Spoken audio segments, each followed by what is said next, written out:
And you should be concerned because just about every bit of technology that exists is filled with some sort of a spying device. So the truth is going to be found out soon. Take a look at this article from CNN Money. Your TV might be watching you. Today's high-end televisions are almost all equipped with smart PC-like features, including internet connectivity, apps, microphones, and cameras. But a recently discovered security hole in some Samsung smart TVs enables hackers to remotely turn on the TV's built-in cameras without leaving any trace of it on the screen. So while you're watching TV, a hacker anywhere around the world could be watching you. Samsung quickly fixed the problem, but the glitches speak to a larger problem of gadgets that connect to the internet but have virtually no security to speak of. Things like security cameras, lights, heating control systems, and even door locks and windows are now increasingly coming with features that allow users to control them remotely. Without proper security controls, there's little to stop hackers from invading users' privacy, stealing personal information, or spying on people. Now, it's not just the NSA and hackers that you have to worry about watching you through your TV. We had a really great Paul Revere entry that demonstrated another creepy peeper. As attorney, we believe that it's your life to live. It shouldn't have to be cheaper to keep her.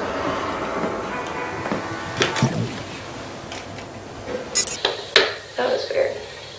Yeah. That's right, advertisers are going to be paying attention to see if you're fighting with your wife or how they can market to you by watching you through your television. Amazing. You can watch the rest of that at Infowars.com/Paul.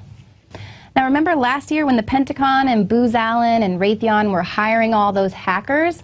Well, now we know why. It's because they're busy hacking into every area of our lives. The FBI taps hacker tactics to spy on suspects. Law enforcement officials are expanding the use of tools such as spyware to evade wiretaps.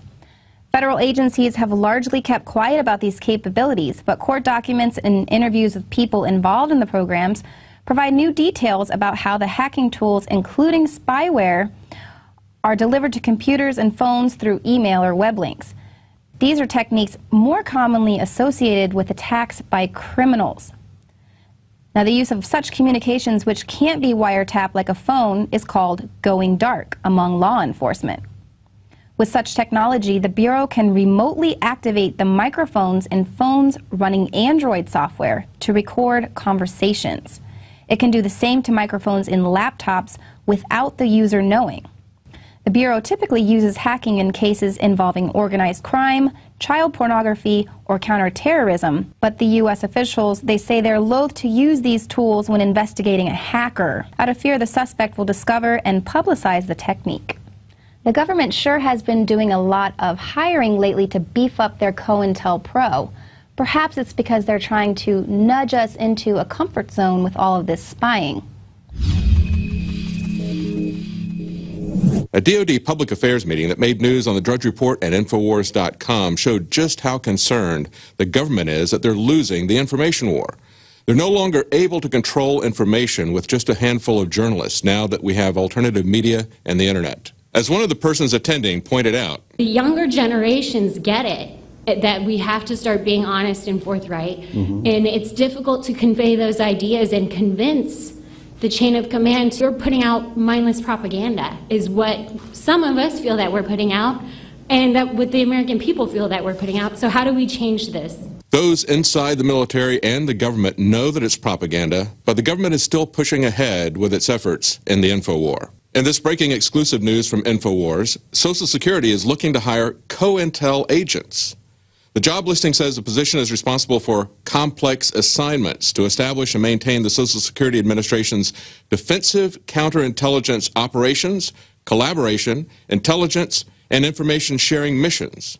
Intelligence operations are not just about reconnaissance. They're also about control, about shaping public opinion through the information that they release. And with baby boomers retiring, a bankrupt government borrowing astronomical amounts, and a younger generation of workers who will be enslaved to pay for it, government is going to have to work very hard to put a happy face on history's largest Ponzi scheme.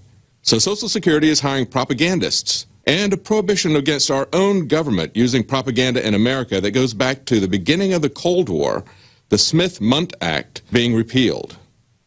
And if it couldn't be more obvious, Washington is now touting a new kind of behavioral modification that they call nudging. Nudge is a term that was coined by Cass Sunstein in a 2008 book of the same name. It was put into place by the UK government in 2010, and now they are privatizing the program for profit. Fascism and propaganda. Big Brother meets Madison Avenue. And of course, this is nothing new. This has been going on since the days of Edward Bernays. What is new, however, they're no longer trying to hide what they do. They're losing the InfoWar, but they're going to step up their game. For InfoWars Nightly News, this is David Knight.